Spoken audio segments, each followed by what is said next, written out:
Okay, hello and welcome. So in this video, we're going to talk about, well, the official title in your book in section 5, in your textbooks, section 5.2 is this confidence intervals on proportions. But the way I want to think about it, I chose to at least cover this a little bit because it gives us a chance to review an old topic that we saw briefly, but we haven't seen in a long time.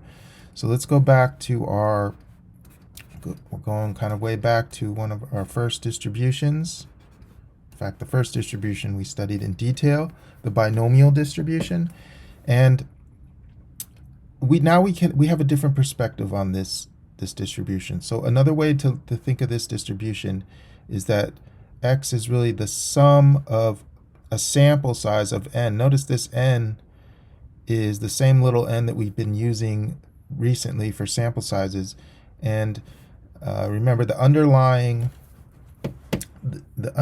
distribution here that we're sampling from is Bernoulli distributions with mean of p, or just a probability of p of being successful.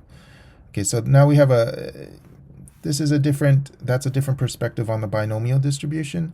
And one thing we have seen, it was a long time ago, and this is what I was talking about reviewing, is sometimes when you know you have a binomial distribution, or you know that you have Bernoulli distributions and you have a sample of n of them, but you don't know the probability of the underlying Bernoulli distributions. One way you estimate it is by calculating this p hat. Now this is just kind of a relative of x bar, where now we don't want to get confused because the x bar is a sample mean, and this is not the sample mean of x. This is, well, it actually, this will be more straightforward when we look at a specific example, but we have done this before. Okay, so we estimate based on our sample, or based on our random variable divided by our sample size, and we get an estimator for the probability. All right, and another thing we did before was we calculated the uncertainty, or just another way to word that is the standard deviation of this p hat, and we have this old equation where this should be square root of this, and in practice we just use p hat inside this for the p's here, and then we can calculate, give an estimate of our uncertainty. And what we've been doing so far, so now we're going to combine that with this confidence intervals, because we have this estimator, and similar to before, we want to make a range on what we can be confident, or a certain level of confidence that our actual probability is close to this p hat. Okay, so going back to just standard, this is our standard formula, because we're going to build off this. So we were putting in this formula here. So let me just on the side, let's talk a little bit more about this. If we go back to when we originally saw it, it was sigma over square root of n. So when you actually know, whenever you know your population sigma, you should use that instead of the sample one. But in practice, usually you won't know this. That's why you're taking a sample. That's why you're trying to find information on the sample about the population, not the other way around. But so we were kind of playing fast and loose here. When we had a large n, these were close enough, so we just sub them in. Now sigma p. So another way we could have wrote this one, we could have wrote it like this from the beginning, because we have this uncertainty measurement is the standard deviation of, or our estimated standard deviation of the sample mean. We were using this just to take just because usually we knew these values and we just plug them straight in instead of instead of calculus directly, but this is equivalent. And so if we want to extend our ideas from for sample means to these proportions, to the p. So if we were going to naively try to just make a version of our confidence intervals for p hat instead of x bar, well, we could just kind of put in all of the things that correspond here. So p hat, we could say instead of x bar, we'll just use p hat.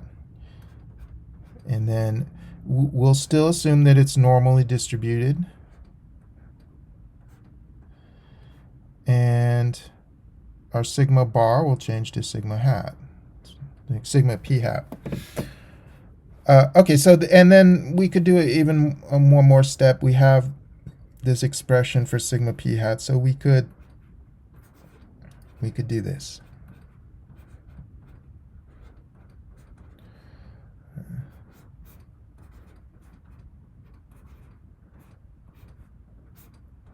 All right, looks perfectly reasonable that this would be a way to calculate confidence intervals. In fact, it is perfectly reasonable. It was used, this is the way I was taught it. In fact, I'm dating myself here, but I'm old enough that when I took stats, this was how you calculated a confidence interval for p hat.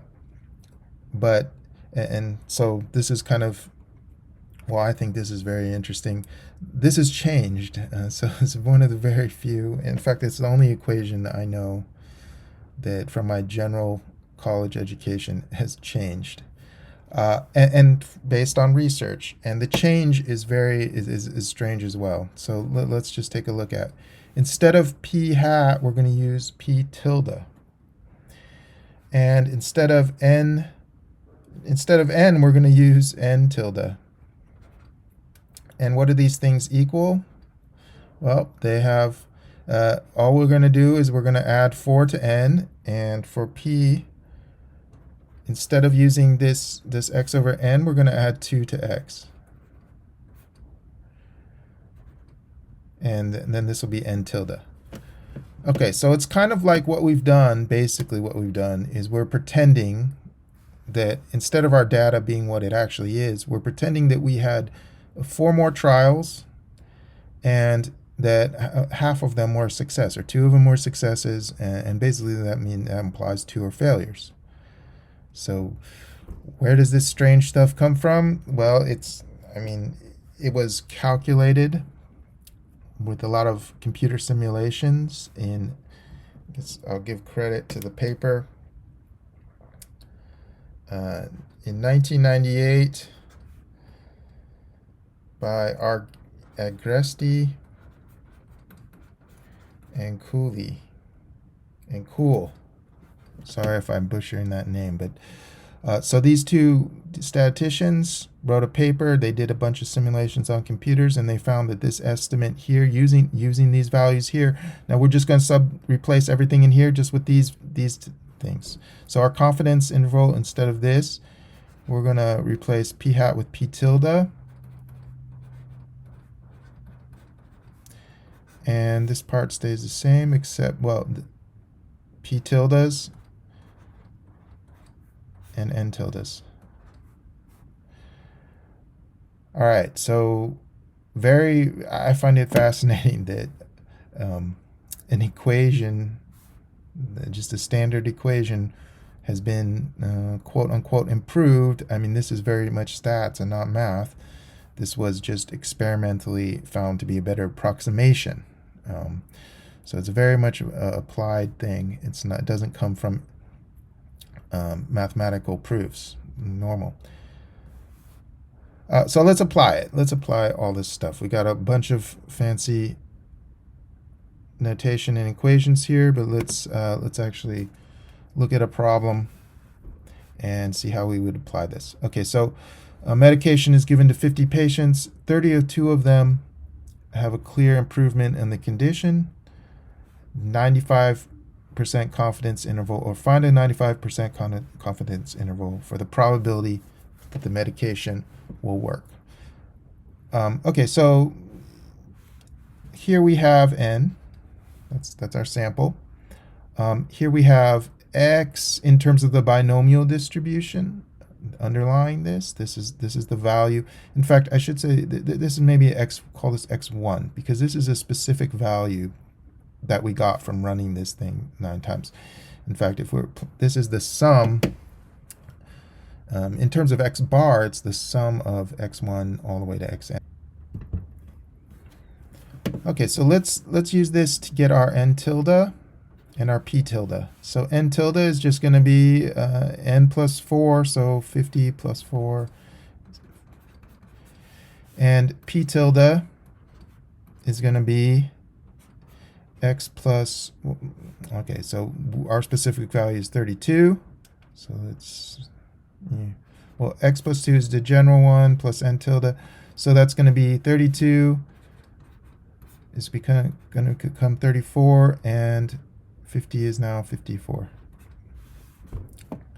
So again, I'm just playing. I'm kind of just shifted things. I'm pretending that I did 4 more trials, and I got 50% on those 2 extra trials. Okay, now we're going to plug into our confidence interval equation. So p tilde plus or minus z alpha over 2. Okay, so I'm assuming right now you have enough background on this part that you just know that aleph over 2 is 0.025, and then we're going to take the square root of p tilde 1 minus p tilde over n tilde. And okay, so it's going to be a bunch of calculator work at this point. So let's just find these values and plug everything in. So with some calculator work, I get that this is approximately 0.63. Go back to here, I get 0.63 plus or minus. This is a standard of 1.96, and then I'm gonna plug this stuff into a calculator, and